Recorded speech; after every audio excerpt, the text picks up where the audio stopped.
All right, guys, welcome back. Another episode of Bowling with the Bands. Today, I am with MJ and Mike from Crucible. Going to see them May 31st at 8 o'clock. Really excited to have you guys down. So thanks for coming in and bowling with me a bit today. Absolutely. And Thanks. Thank you. So the biggest thing we get asked, all the time, and the whole point of this series is, what can we expect from a Crucible show? What's it going to be like May 31st? What should people be looking for? Well, we are super excited to be playing here for the first time, first of all. So there are 7 of us in our band. Okay.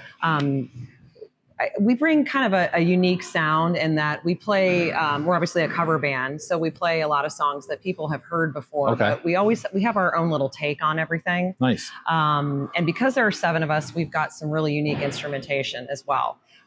We do a lot of classic rock, we do blues, we do some country, we do a little bit of a mix of everything. Okay. But we've got a mandolin in our mix, which is wow. something that Mike plays, and we've got a phenomenal sax player, which you don't see in a lot of bands. Right. And I think that's one thing that kind of sets us apart from other people.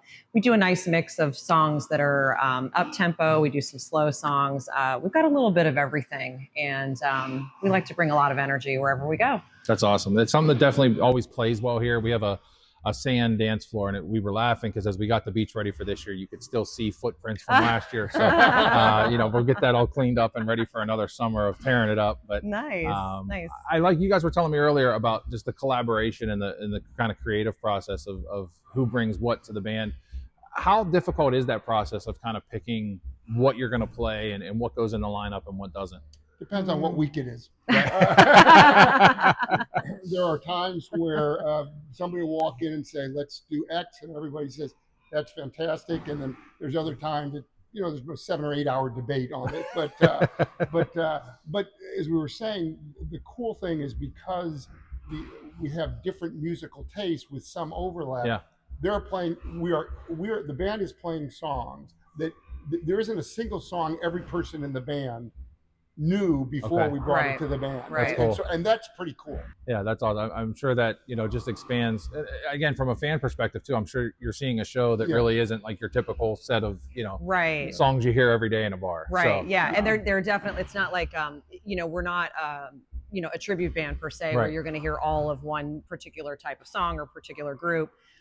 It's really an eclectic mix, and Mike's absolutely right. There are certain songs where I've literally said, I've never heard that song before in my life, awesome. And now it's one of my favorite songs to That's sing. cool. Yeah. So it's been really fun. Yeah. What's the story behind the name? Like I told you, I love the logo. So how did Crucible come to be? Sure. So there's a couple different stories depending on who you ask in the band. But one of the founding members, a guy by the name of Guy Breda, he is a steel metallurgist. Okay. And so originally he wanted, this is before MJ, he wanted the band to be called Guy and the Geezers. And he was the only person in the band who wanted that name. And so we went back and forth. And so he had he has a connection to the steel industry. Okay. And one of the original members of the band, who's no longer with us, he grew up in Salem, Massachusetts, where the play The Crucible is set. So that was the justification for the name. Yeah. So. Yeah, that's awesome. But it also, what we like about it is, Crucible, you put different things into it and melt it together to come out with. Nice. I like that. And that's what we think we sort of do. That's fantastic. In my past life, I was a corporate trainer, and I was very big on logos and loved having. So I love hearing those stories of connecting it a couple different ways and making it all make sense. That's that's awesome.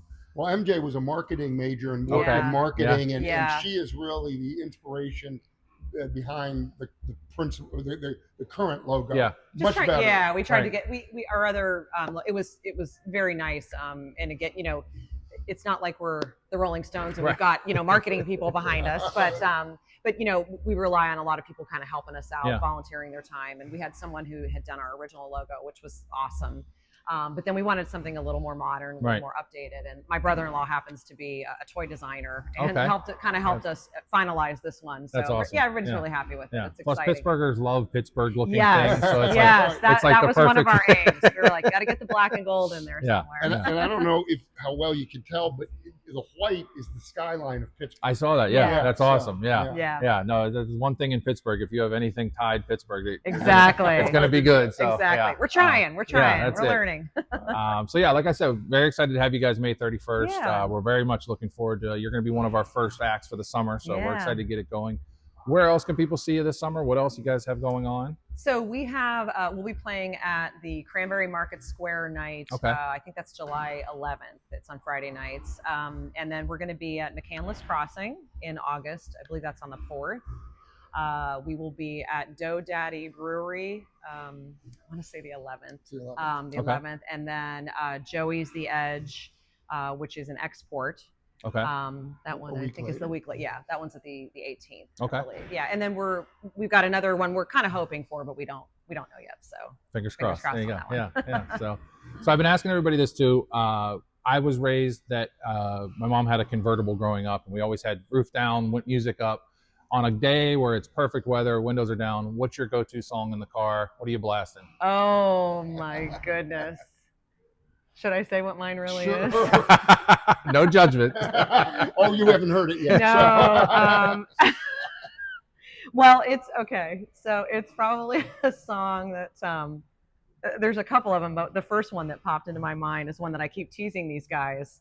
When we're practicing and, it's taken us a while to get it together. I keep saying, you guys, I'm going to bust out into this song if you don't get it together here. And it's Sir Mix-a-Lot, baby. Fantastic. Can we see that on the 31st? Will that be my gosh. We're locking it in now. Well, you know what? I mean, if the crowd asks for it, I'm afraid it's going to have to be all a cappella because these guys will run off They're going to leave stage. at that point. They will run off. They will run off the stage. What about you?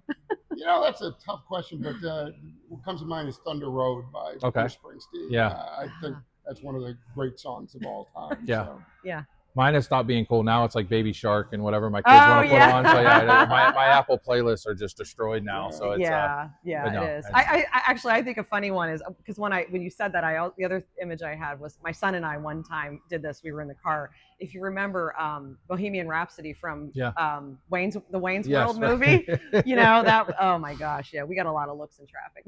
I laugh because growing up, my mom always had "Natural Woman" would be a song that we would just jam to. So now I do it by myself, and I don't realize what I'm singing at a stoplight. I've gotten some looks. I love that though. So I'm right there with you. So that's awesome. But again, thank you guys for coming in today. I really appreciate it. Thank you. Very much looking forward to you coming in and playing. And we appreciate that. Appreciate the opportunity, and awesome.